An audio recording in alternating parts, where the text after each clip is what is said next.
Welcome to LJC1 TV 5 News. Written on the headlines.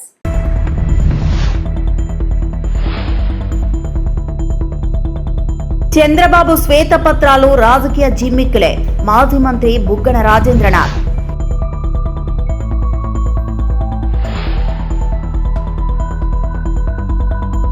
Mega డిఎస్సిపై తప్పుడు ప్రచారం, ఆధారాలతో వాస్తవాలు చూపిస్తున్న విద్యాశాఖ డైరెక్టర్.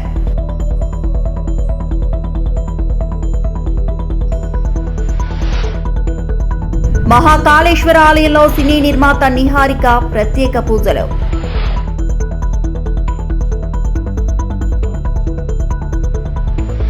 చంద్రబాబు విడుదల చేస్తున్న శ్వేతపత్రాలు వాస్తవాలు ప్రతిబింబించేవి కావని, అవి కేవలం రాజకీయ జిమ్మిక్కులేనని వైఎస్ఆర్సీపీ నేత మాజీ మంత్రి బుగ్గన రాజేంద్రనాథ్ అంటున్నారు. ఆయన మాటలకు చేతలకు ఎలాంటి సంబంధం ఉండదని ఎద్దేవా చేశారు. హైదరాబాద్ లోని సోమాజిగూడ ప్రెస్ క్లబ్ లో శనివారం నిర్వహించిన మీడియా సమావేశంలో బుగ్గన కూటమి ప్రభుత్వంపై ఆగ్రహం వ్యక్తం చేశారు. ప్రజలకు అరచేతిలో స్వర్గం చూపించేలా చంద్రబాబు హామీలు ఇస్తారని, కానీ ఆచరణలో పరిస్థితులు భిన్నంగా ఉంటాయన్నారు.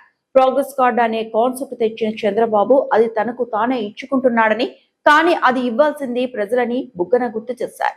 చంద్రబాబుకు అనుకూలంగా వ్యవహరించే మీడియా కూడా అదే తరహాలో ప్రచారం చేస్తుందని మండిపడ్డారు. ఫస్ట్ ఒక వైట్ పేపర్ అని రిలీజ్ చేస్తాడు. ఆ వైట్ పేపర్లో ఏం చెప్తాడు? అసలు ఏమీ లేదు, చాలా అధ్వానమైన పరిస్థితిలో ఉంది, అసలు రాష్ట్రము బాగు చేయలేని పరిస్థితిలో ఉంది అన్నట్లు ఫస్ట్ చిత్రీకరిస్తాడు. ఆ తర్వాత నెక్స్ట్ ఆయన వచ్చిన తర్వాత తన ద్వారా వెలుగు ఏ విధంగా వస్తుంది రాష్ట్రానికని చెబుతూ పోతాడు. ఆయన అదృష్టానికి ఏమో కానీ ఆయనకు సంబంధించిన మీడియా సంస్థలు ఉన్నటివి లేనట్లు, లేని ఉన్నట్లు రాసి మెయిన్ పేజు హెడ్లైన్స్ చెబుతూ పోయి పబ్లిక్ని ఇన్ఫ్లుయెన్స్ చేసేదానికి ఒక ప్రయత్నం అన్నమాట. అంటే ప్రతిసారి ఆయన వచ్చినప్పుడు పాతరాయి యుగంలో ఉన్నట్లు, పాతరాయి యుగంలో రాష్ట్రాలు ఉన్నట్లు, ఆ తర్వాత నెక్స్ట్ ఆయన వచ్చిన తర్వాత ఇప్పుడు లేటెస్ట్గా క్వాంటమ్ యుగంలోకి రాష్ట్రం పోతున్నట్లు, పాతరాయి యుగం నుంచి క్వాంటమ్ యుగంలోకి తను తీసుకొని పోతున్నట్లు ఆయన చిత్రీకరణ ఉంటుంది. అట్లా ప్రతిసారి అంటే ఆయన వచ్చిన ప్రతిసారి, ఎందుకంటే ఎన్నో పర్యాయాలు రావడం జరిగింది కదా, ప్రతిసారి ఒక కొత్త ఇది ఉంటుందన్నమాట, లాజిక్, ఒక వినూత్నమైనది. అంటే ఒకసారి ఏమంటారంటే తనే కంప్యూటర్ కనిపెట్టినట్లు, ఒకసారి ఏమో తనే సెల్ ఫోన్ కనిపెట్టినట్లు, ఒకసారి ఏమో తనే హైదరాబాదు నిర్మించినట్లు,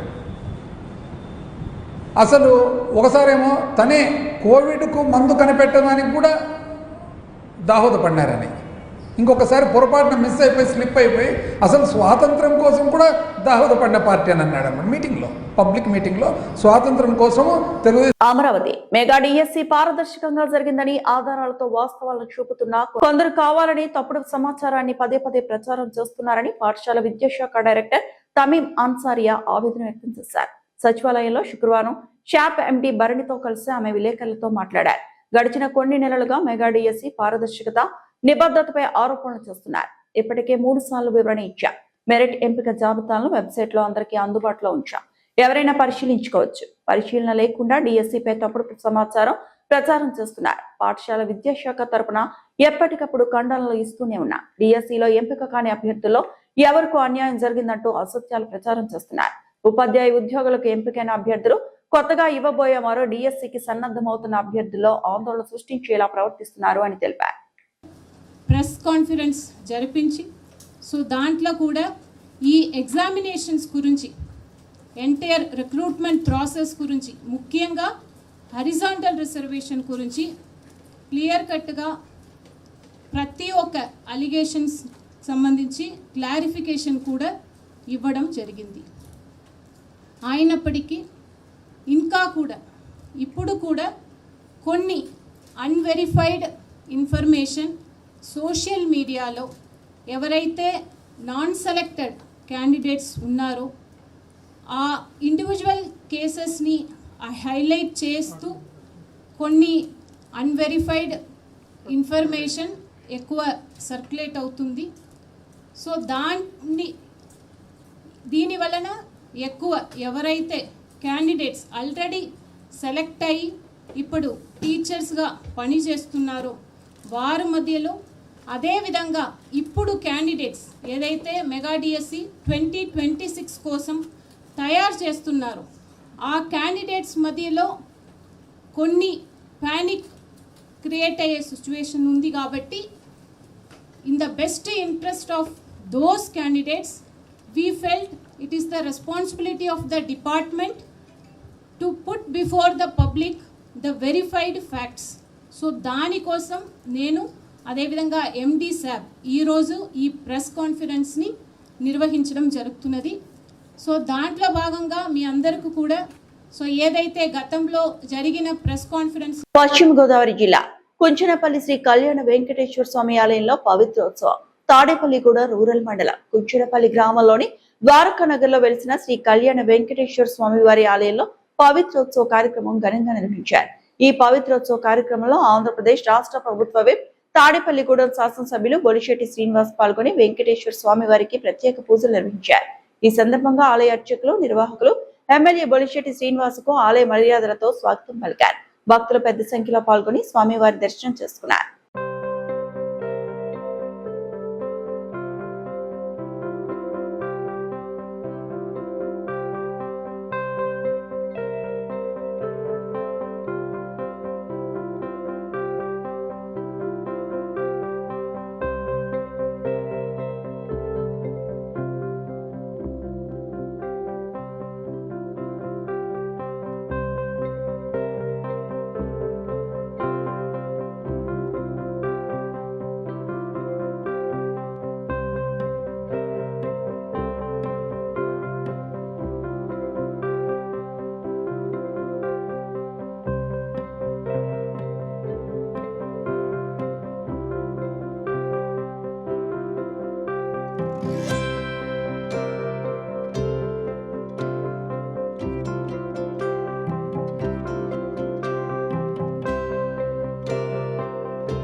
వెంకటేశ్వర స్వామి పవిత్ర ఉత్సవాల్ని ఎంతో ఘనంగా నిర్వహిస్తున్న ఆలయ కమిటీ సభ్యులందరికీ అదేవిధంగా పండితులందరికీ కూడా నా ఉదయపూర్వ నమస్కారం.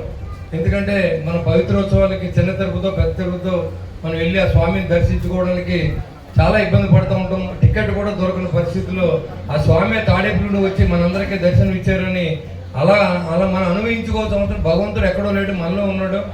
మనం చేసే ప్రతి మంచి కార్యక్రమం భగవంతుని యొక్క ప్రతిరూపంగా మనం భావించాలి. మనం చేసే ప్రతి దుర్మార్గమైన చర్యను కూడా భగవంతుడు గమనిస్తాడనే భయంతో మనం భగవంతుడి పట్ల ఉండాలి తప్ప ఇవన్నీ నాకు తెలుసు అనుకుంటాం మనకి మూర్ఖత్వంగా. మరి ఈ ప్రచారం ఇది ఇలాంటి హిందూ ధర్మాన్ని కాపాడుకునే బాధ్యతను తీసుకున్నటువంటి చిన్న తిరుపతి వెంకటేశ్వర స్వామి నుంచి ఇక్కడ తీసుకొచ్చి ఇక్కడ మనందరికీ తాడేపల్లిలో ఈ కళ్యాణం చేయడం అనే మహాభాగ్యాన్ని కల్పించినటువంటి మన భగవంతుడికి ఎప్పుడు కూడా తాడేపల్లి ప్రజలందరూ కూడా ఆయన విశ్వాసంతోనే ఇక్కడ ఎన్ని జబ్బులు వచ్చినా ఎంత కరువు వచ్చినా తాడేపల్లిడానికి మాత్రం ఎప్పుడు కరువు లేదు. ఎంతో మంది వేలాది మంది చనిపోతే ఇక్కడ 10లోనూ 5లోనూ చనిపోయిన సందర్భం మన కరోనా సందర్భం చూసాం. అంటే భగవంతుడు మనతో ఉండి మనం నడిపిస్తాడనే విషయాన్ని అందరూ గమనించి ఈరోజు భగవంతుడి పట్ల మరి శ్రద్ధ భక్తులతో ఈ కార్యక్రమాలను చేపడుతున్నారు. ఖచ్చితంగా మనం ఆ వెంకటేశ్వర దయతో మరి ఈ దీన్ని సహకరించిన భక్తులందరికీ, పండితులందరికీ ఈ కార్యక్రమాన్ని చూసి వీరందరూ తరించిన భక్తులందరూ కూడా వెంకటేశ్వర స్వామి యొక్క ఆశీస్సులు ఉండాలని మనస్ఫూర్తిగా కోరుకుంటూ నమో వెంకటేశ్వర. హైదరాబాద్ పాత బస్తీలోని మీరాలం మండి ప్రాంతంలో ఉన్న మహాకాళేశ్వర ఆలయాన్ని సినీ నిర్మాత నిహారిక దర్శించుకున్నారు. ఆలయానికి చేరుకున్న నిహారికకు ఆలయ నిర్వాహకులు, భక్తులు స్వాగతం పలికారు. అనంతరం అమ్మవారికి బోనం సమర్పించి ప్రత్యేక పూజలు నిర్వహించారు. భక్తి శ్రద్ధలతో అమ్మవారిని దర్శించుకున్న నిహారిక ఆలయంలో కొంతసేపు ప్రత్యేక పూజా కార్యక్రమాల్లో పాల్గొన్నారు. ఆలయ సాంప్రదాయాలను పాటిస్తూ బోనం సమర్పించడం ద్వారా అమ్మవారి ఆశీస్సులు కోరుకున్నారు. నిహారిక ఆలయానికి వచ్చిన విషయం తెలుసుకున్న భక్తులు ఆమెను చూసేందుకు ఆసక్తి చూపించారు. ఈ సందర్భంగా ఆలయ పరిసరాల్లో సందడి నెలకొంది.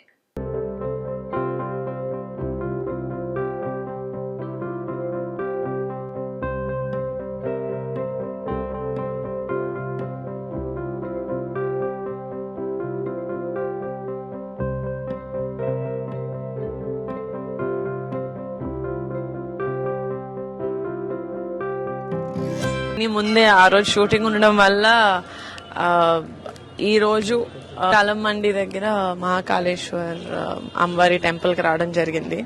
అది నేను ఇందాక వీళ్ళతోనే చెప్తున్నాను దట్ ఇక్కడే హైదరాబాద్ లోనే పుట్టి పెరిగాను, కానీ ఎప్పుడూ నాకు చాలా అందంగా కనిపిస్తుంటుంది. ఆడవాళ్ళందరూ బోనాలు ఎత్తుకొని అందరూ మహాలక్ష్మి లాగా రెడీ అయ్యి వెళ్తుంటారు బోనాల టైంలో. నేను జస్ట్ 3-4 days బ్యాకే ఎవరితోనో చెప్తున్నా, నేను ఇక్కడే కదా పుట్టి పెరిగాను, నన్ను కూడా ఎవరైనా చెప్పొచ్చు కదా, తీసుకెళ్లొచ్చు కదా అని. అలా అడిగానో లేదో ఇలాగ తీరిపోయింది నా కోరిక. సో అప్పుడే అదో నంబర్ చాలా స్ట్రాంగ్ అని ఇక్కడ చాలా చాలా సో చాలా చాలా ఆనందంగా ఉంది. అసలు దర్శనం చాలా బాగా జరిగింది. అమ్మవారి విగ్రహం అయితే అసలు చాలా చాలా రేడియంట్ గా ఉన్నారు. అందరికీ బోనాలు శుభాకాంక్షలు. పశ్చిమ గోదావరి జిల్లా మొగల్తూరు మండలంలో హైకోర్టు ఆదేశాలతో అక్రమాల తొలగింపు చర్యలు ప్రారంభమయ్యాయి.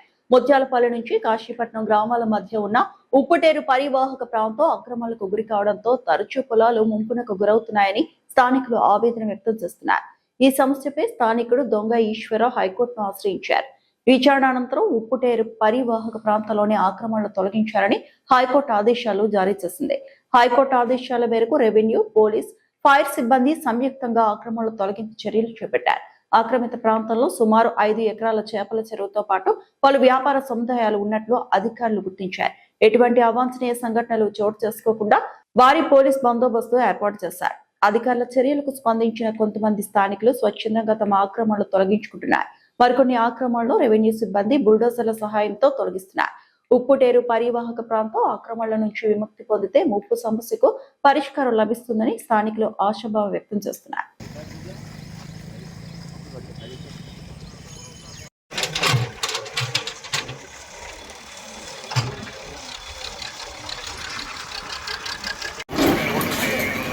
గోడని చెప్పారు కానీ గీకమని చెప్పారు.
పట్టుకుని దాకా అన్న టైం ఇవ్వడు బాబు.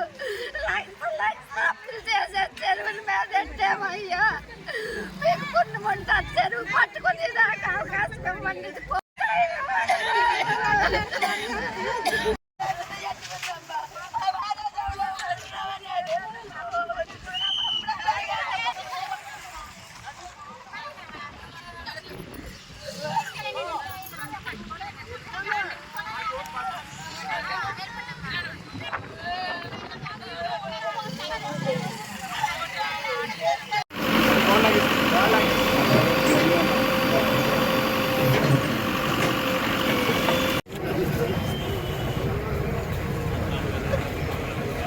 అమ్మమ్మ లేగలమ్మ అమ్మమ్మ అయ్యా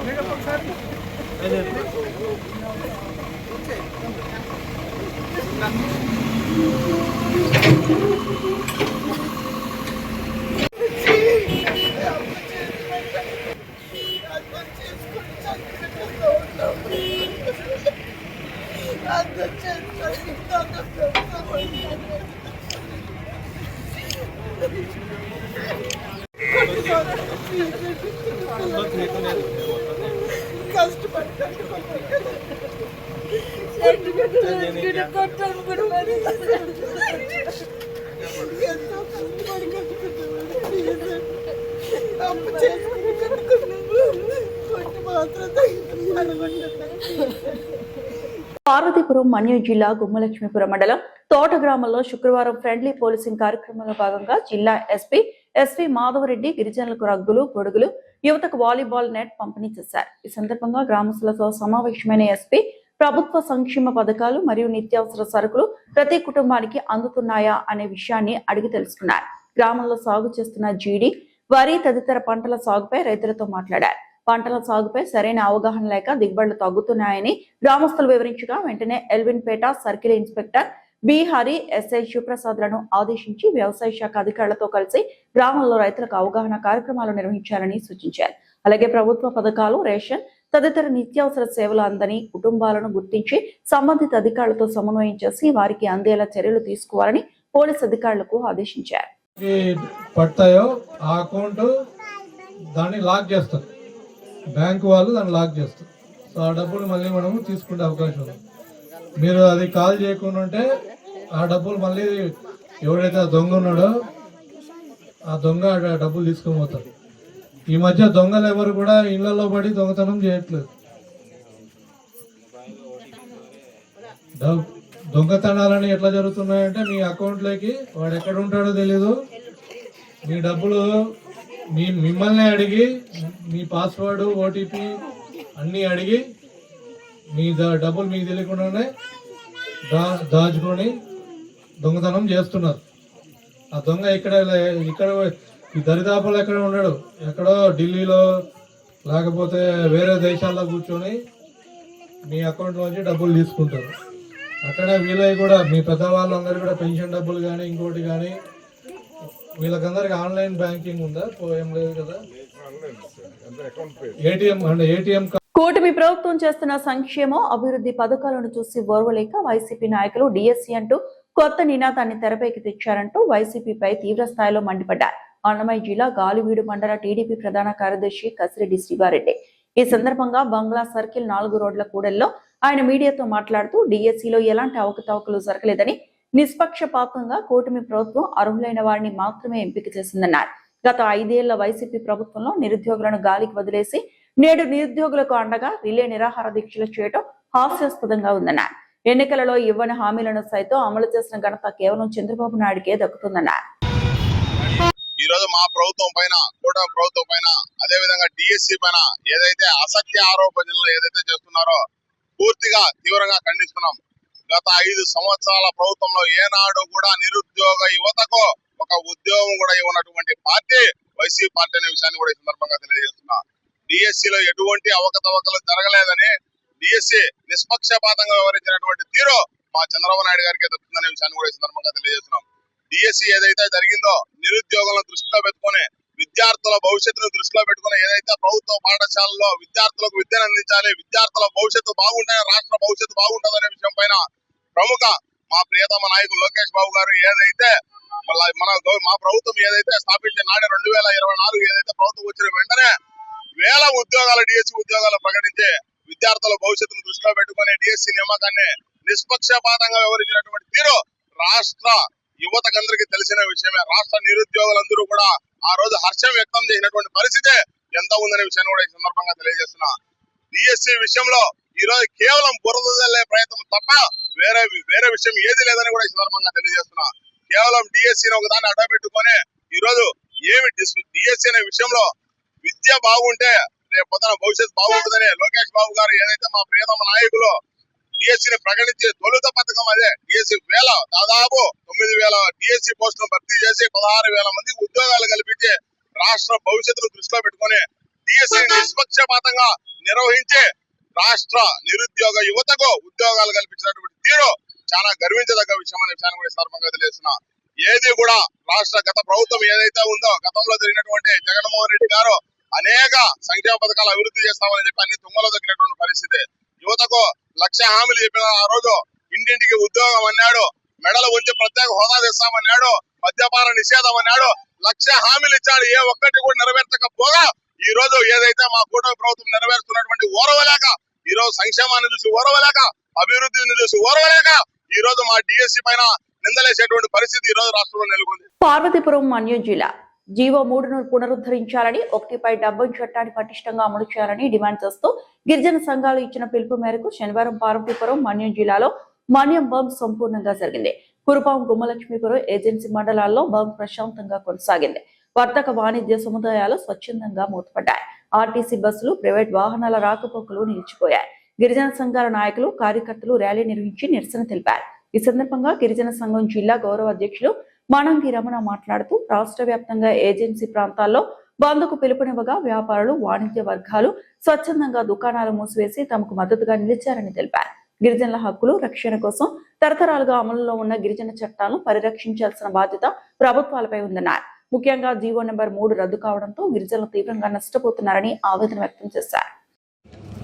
ఈరోజు రాష్ట్ర వ్యాప్తంగా ఏజెన్సీ ప్రాంతాలన్నది బంద్ పిలిపించింది. ఈ బంద్ సందర్భంగా ముఖ్యంగా గిరిజన ప్రాంతాల్లో ఉన్నటువంటి గిరిజన సమస్యల మీద, గిరిజన తాలూకు సంబంధించిన అనుభవిస్తున్నటువంటి సమస్యల మీద అనేక గిరిజన ప్రాంతాల్లో బంద్ పిలిపించిన సందర్భంలో ప్రజానీకం అందరూ సహకరించాలని, అలాగే వ్యాపారస్తులు, అలాగే మోటార్ల యూనియను, ప్రతి ఒక్క ప్రజానీకాన్ని సహకరించాలని మేము డిమాండ్ చేస్తున్నాము. ముఖ్యంగా ఈ బంద్ ఉద్దేశం ఏంటంటే, మరి తరతరాలుగా మన గిరిజన హక్కులన్నీ పూర్తిగా కాలనొస్తున్నటువంటి పరిస్థితి కనిపిస్తుంది. అలాగే జీవో నెంబర్ 3, ప్రధానమైనటువంటి జీవో నెంబర్ 3ని ఈ మధ్యకాలంలో సుప్రీంకోర్టు కొట్టేసింది. ఆ రకంగా మరి గిరిజన ప్రాంతాల సమస్యలు, అలాగే 170 చట్టం ప్రధానమైనటువంటి గుండెకాయ లాంటిది. 170 చట్టాన్ని సవరిస్తామని చెప్పేసి రాష్ట్ర ప్రభుత్వాలు, కేంద్ర ప్రభుత్వాలు మాకు భయాందోళన గురి చేస్తున్నాయి. దాని కారణంగానే ఆ జీవోల్ని ప్రధానమైనటువంటి బంద్ చేయకుండా, అంటే రద్దు చేయకుండా చేయాలని చెప్పేసి ఈ బంద్ని ముఖ్య డిమాండ్. ఆ రకంగా రాబోయే రోజుల్లో అనేక గిరిజన చట్టాలు, గిరిజన హక్కులన్నీ ఖచ్చితంగా ప్రభుత్వాలు, ఏ ప్రభుత్వం వచ్చినా రక్షించబడాలే తప్ప దీన్ని పూర్తిగా రద్దు చేసే పరిస్థితి ఈరోజు కనిపిస్తుంది. మాకు చాలా భయాందోళన కలిగిస్తుంది. కాబట్టి ముఖ్యంగా ఈరోజు రాష్ట్ర ప్రభుత్వాలు గిరిజన సమస్యల మీద ఎటువంటి కార్యక్రమాలు చేసినా ఆటంకాలు పరిచడమే తప్ప మరింకేం లేదు. ఈరోజు ముఖ్యంగా ఏజెన్సీ మన్యం బంద్లో పిలిపించిన కారణంగా ఏజెన్సీలు చేస్తున్నటువంటి కార్యక్రమాలు ఆటంకంగా పార్వతీపురం గిరిజన ఉత్సవాలని చెప్పేసి ప్రకటించడం, అలాగే హాస్పిటల్ ప్రారంభించాలని చెప్పేసి పెట్టించడం అన్నది చాలా వ్యతిరేకంగా ఉంది. కాబట్టి రాబోయే రోజుల్లో గిరిజన హక్కులు, గిరిజన చట్టాలు ఖచ్చితంగా రక్షించకపోతే గిరిజనులు తిరగబడతారు. రాబోయే రోజుల్లో ఖచ్చితంగా ఉద్యమాలు సాగుతాయి. కాబట్టి ఈ రకంగా మా హక్కులన్నీ ఖచ్చితంగా కాపాడాలని చెప్పేసి గిరిజన సంఘంగా ఈరోజు డిమాండ్ చేస్తున్నాం. అన్నమయ్య జిల్లా రాయచోటిపట్నంలో ఎండిపిఎస్ రాష్ట్ర అధ్యక్షులు పెద్దపల్లి శేఖర్ ఆదేశాల మేరకు కడప, అన్నమయ్య జిల్లాల నూతన కమిటీని ఏర్పాటు చేస్తున్నట్లు ఎండిపిఎస్ రాష్ట్ర అధికార ప్రతినిధి సివి రమణ తెలిపారు. ఈ సందర్భంగా కడప జిల్లా అధ్యక్షుడిగా ఓబులేసు, అన్నమయ్య జిల్లా అధ్యక్షుడిగా అశోక్ కుమార్ ను నియమించామన్నారు. ఈ సందర్భంగా వారు మాట్లాడుతూ ఎండిపిఎస్ పోరాట సమితి సిద్ధాంతాల్లో అనుగుణంగా వారి అభివృద్ధి ప్రధాన లక్ష్యంగా అణగారిన వర్గాల జాతి అభ్యున్నతి కోసం పాటుపడతామన్నారు.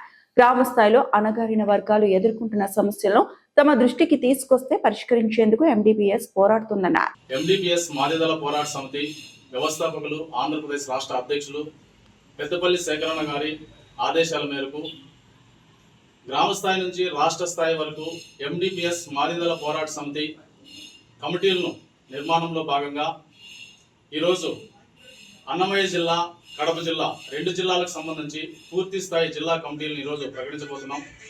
రాష్ట్రంలో జరుగుతున్నటువంటి భూ సమస్యలపైన కానీ, నిరుద్యోగ సమస్య పైన కానీ అన్నగారు పోరాటం చేసి న్యాయం చేసే విధంగా కూడా ముందుకెళ్తున్నారు.